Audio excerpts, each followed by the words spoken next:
So the first time our cousin Alex ever dyed his hair was unintentional.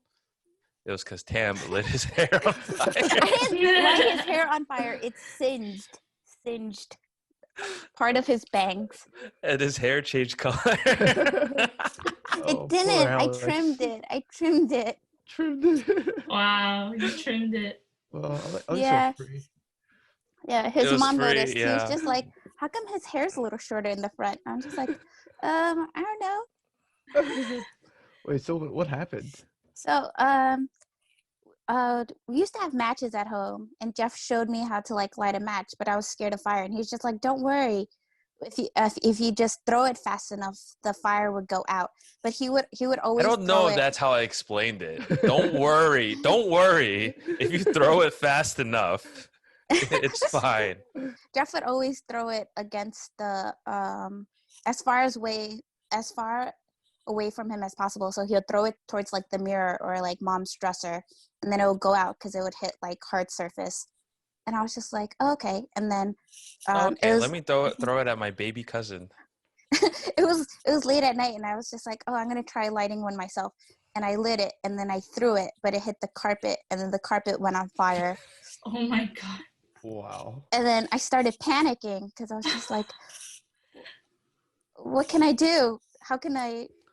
And I can't ask for help because everybody's downstairs. I was upstairs by myself, and I was running back and forth. Stop, drop, and roll. That was exactly what Alex did because he couldn't walk.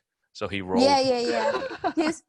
Alex is only. Oh my god. Alex, I think he was probably like 10 or 11 months old. Oh my god. And he was crawling. I was like seven. I'm like 7 years older than Alex. 7. I love you, Alex. Yeah. He was crawling, and I kept telling him, stay away, and I kept picking him up and moving it away, and he kept coming closer. Alex turned out okay for the most part, you know. Wow. Yeah. So does Alex's parents know that you lit his hair on fire? No, of course not. Alex, if you're listening, well. I'm still really, really, really sorry. It was an accident, but I'm still really, really sorry. Like I said, there's nothing to be sorry about. For the most part, he turned out okay. There seems to be a trend on this podcast, apologizing to your little cousins. Okay, so recently, us and the cousins went to Locked NYC in Astoria, and we completed an escape the room. All escape the rooms, in my opinion, are very stressful, but for whatever reason, I was super stressed that day, dude. Why? Everyone was just shouting at each other. It didn't seem like there was like very little listening. It was just like, oh, this, oh, that, oh, this. But, you know, even with that being said, I think that was the fastest we ever cleared the escape the room. We still had over 10 minutes when we finished it. For those of you that live under a rock, James. James has done it before. He has, but he still lives under the rock. You and a couple of friends, or you can do it with strangers too, get locked in one room, and there are mysteries and puzzles. You have to figure out how to solve it and then free yourself, get out of that room. Hence the name Escape the Room. It's a lot of fun solving puzzles and escaping. Yeah. Yeah, like Jeff said, we had too many people. It was stressful when everybody's screaming over one another, or like some people are just like hindering the hinder is a little bit too far. I don't think anyone intentionally hindered, but they didn't help. The first person I think of is Thomas. Thomas, like, oh my god. Well, it's a good thing. We could talk about this because Tom will never get to this point in the podcast because it's way more than 5 seconds in. I don't know, but we got video now, though. Yeah. Oh, we have video now. Yeah, if it's video, he still will watch it. So. We'll see. He is our number one fan. So Tom, as soon as we get in, it's not even 10 minutes yet. He goes, well, guys, I give up. He's just joking, but he did it like multiple times throughout our hour. Okay, I agree with you, Tam. He did hinder us. One thing that we're very lucky because Tam is with us today, and she's not a parent, but she did see this process of her nephew being born and then getting to where he is now. When he was first born, it was hard because he would be crying around like 1 a.m. and then he'll cry like 3, and then he'll cry at 4. And I was just like, oh my gosh. This is the worst sleep I've ever had in my life.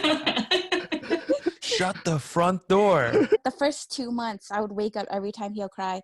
And then I guess by like the 4th month, I got used to it where I'll ask Annie and Jeff, I'm like, oh, did he cry last night? He's like, yeah. And I was like, wow, I didn't hear him at all.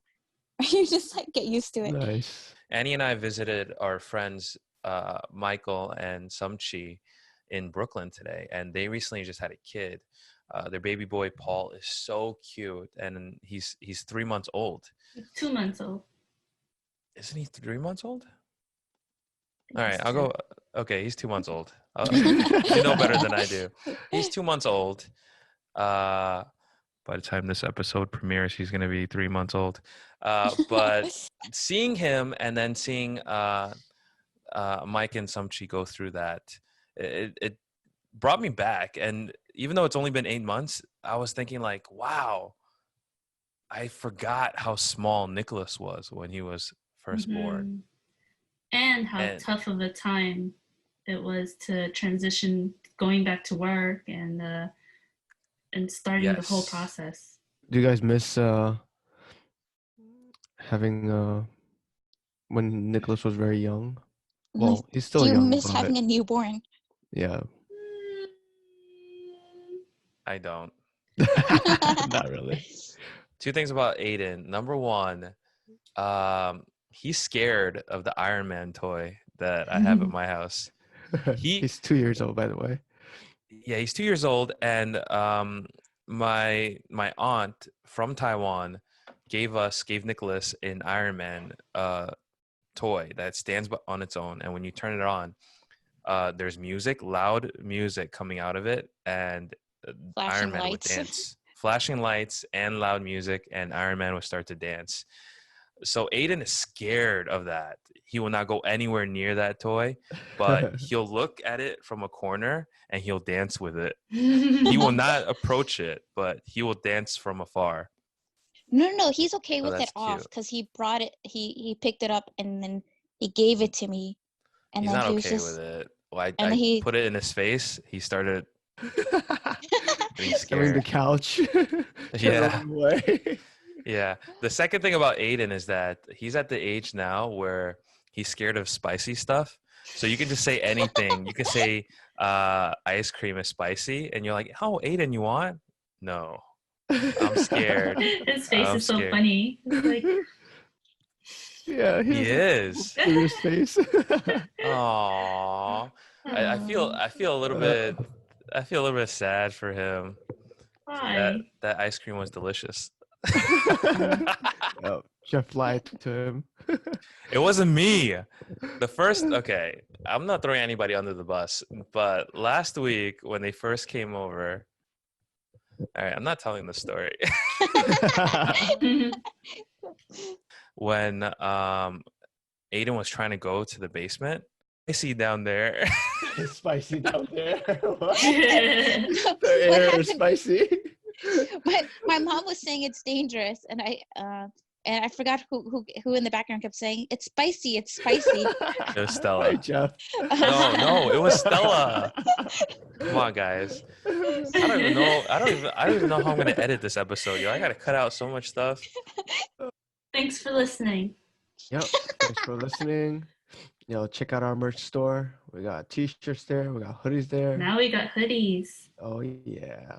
Okay, so check us out on YouTube. Check us out on Spotify. We are also on Apple Podcast.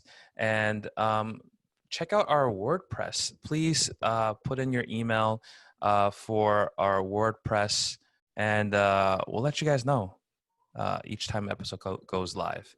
Tam, thank you so much for coming onto the show and hanging out with us. It was a very good time. Thank you very much for having me. It was an interesting experience.